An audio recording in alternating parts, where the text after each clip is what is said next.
My experience is with people that we're probably running at about 51% of our capacity. Something, I mean, you can think about this yourselves. I often ask undergraduates how many hours a day you waste or how many hours a week you waste. And the classic answer is something like 4 to 6 hours a day. You know, inefficient studying, watching things on YouTube that not only do you not want to watch, that you don't even care about, that make you feel horrible about watching after you're done. That's probably 4 hours right there. You know, you think, well, that's 20, 25 hours a week, it's 100 hours a month, that's 2.5 full work weeks, it's half a year of work weeks per year. And if your time is worth $20 an hour, which is a radical underestimate, it's probably more like 50 if you think about it in terms of deferred wages. If you're wasting 20 hours a week, you're wasting $50,000 a year. And you are doing that right now. And it's because you're young, wasting $50,000 a year is a way bigger catastrophe than it would be for me to waste it, because I'm not going to last nearly as long. And so if your life isn't everything it could be, you could ask yourself, well, what would happen if you just stopped wasting the opportunities that are in front of you? You'd be who knows how much more efficient? 10 times more efficient, 20 times more efficient. That's the Pareto distribution. You have no idea how efficient people get. It's completely, it's off the charts. Best thing you can do is teach people to write, because there's no difference between that and thinking. And one of the things that just blows me away about universities is that no one ever tells students why they should write something. It's like, well, you have to do this assignment. Well, why are you writing? Well, you need the grade. It's like, no. You need to learn to think.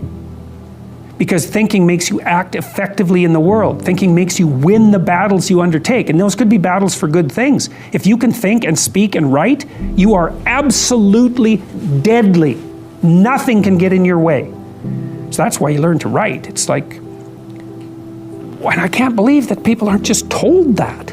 It's like, it's the most powerful weapon you can possibly provide someone with. And I mean, I know lots of people who've been staggeringly successful and watched them throughout my life. I mean, those people, you don't want to have an argument with them. They'll just slash you into pieces. And not in a malevolent way. It's like, if you're going to make your point and they're going to make their point, you better have your points organized, because otherwise you are going to look like and be an absolute idiot. You are not going to get anywhere. And if you can formulate your arguments coherently and make a presentation, if you can speak to people, if you can lay out a proposal, God, people give you money, they give you opportunities, you have influence.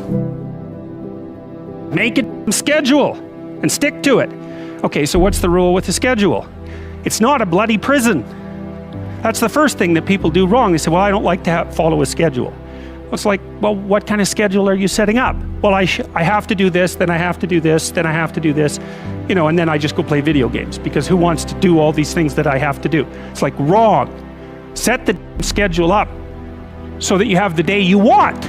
That's the trick. It's like, okay, I've got tomorrow. If I was going to set it up so it was the best possible day I could have, practically speaking, what would it look like?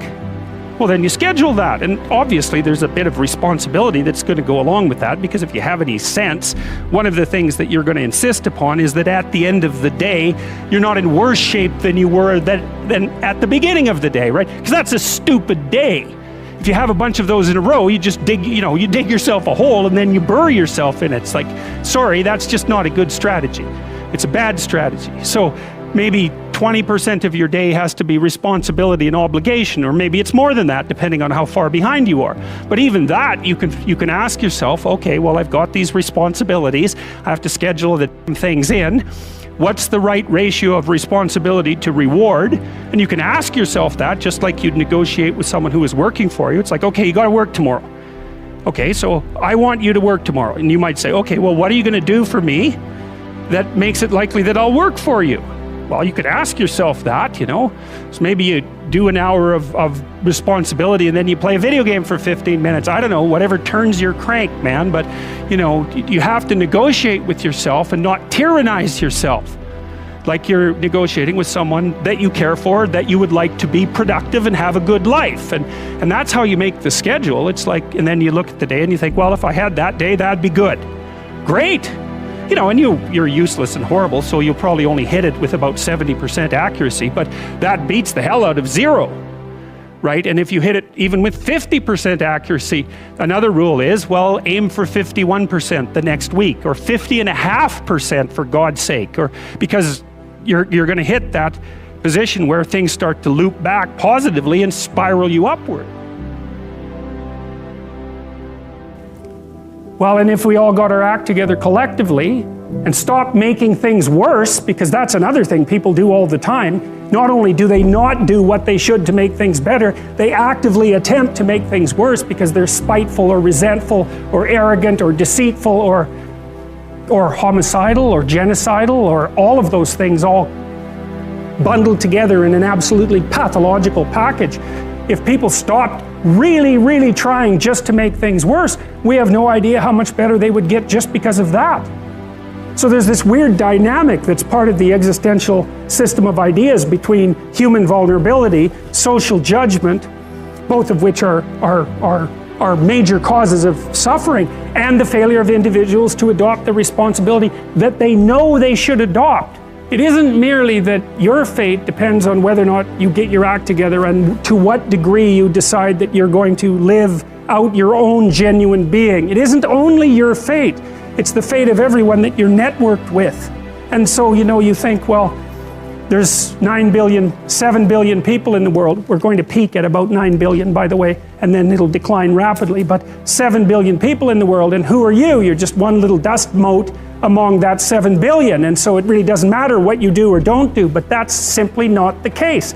It's the wrong model, because you're at the center of a network. You're a node in a network. Of course, that's even more true now that we have social media. You'll know 1,000 people, at least over the course of your life.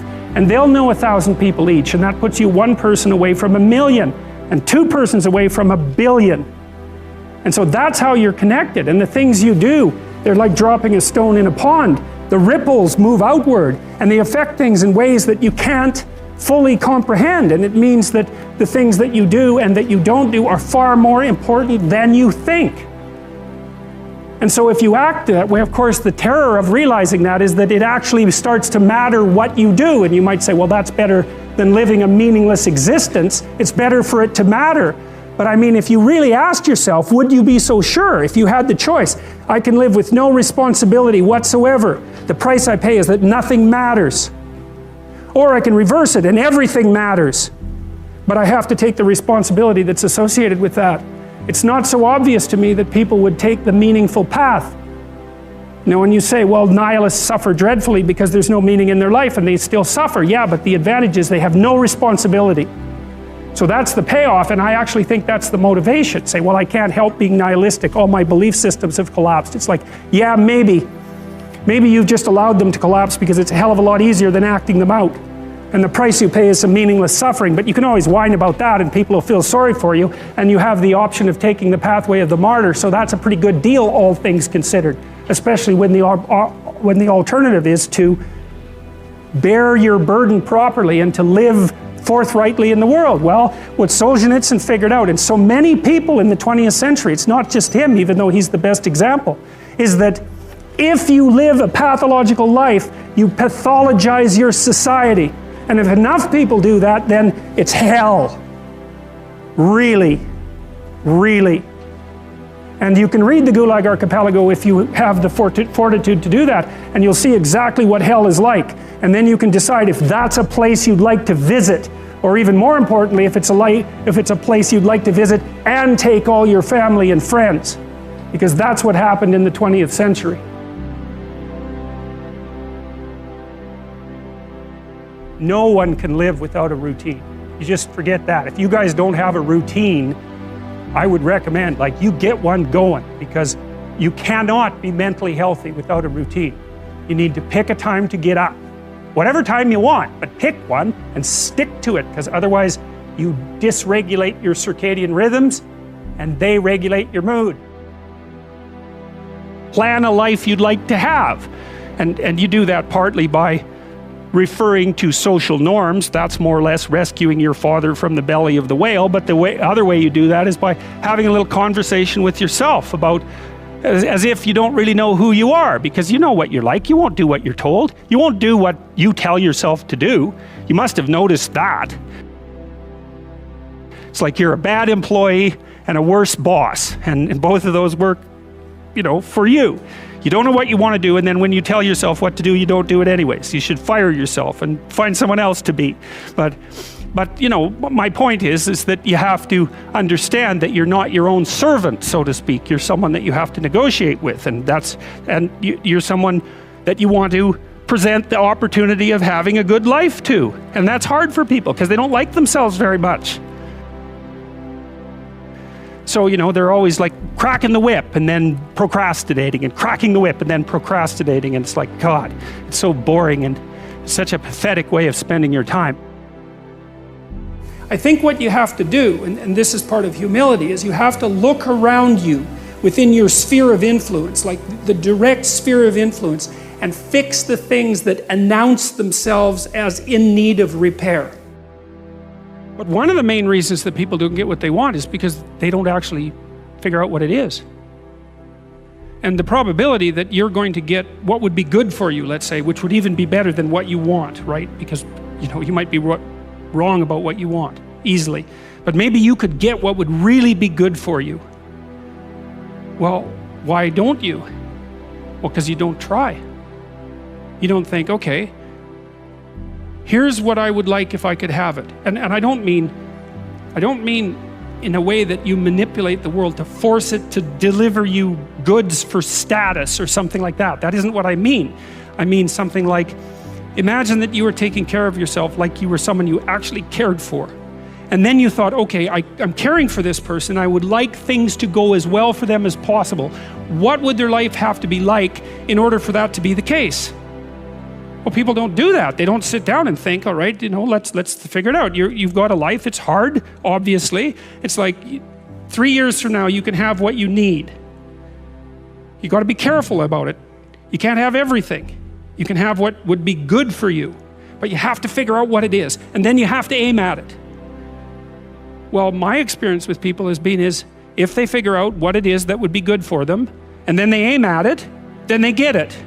And it's strange because it's a strange thing. It's not quite that simple because, you may formulate an idea about what would be good for you, and then you take 10 steps towards that, and you find out that your formulation was a bit off, and so you have to reformulate your goal. So you're kind of going like this as you move towards the goal. But a huge part of the reason that people fail is because they don't ever set up the criteria for success. And so, since success is a very narrow line and very unlikely, the probability that you're going to stumble on it randomly is 0. And so there's a proposition here, and the proposition is, if you actually want something, you can have it. Now the question then would be, well, what do you mean by actually want? And the answer is that you reorient your life in every possible way to make the probability that that will occur as certain as possible. And that's a sacrificial idea, right? It's like, you don't get everything. Obviously. But maybe you can have what you need. And maybe all you have to do to get it is ask.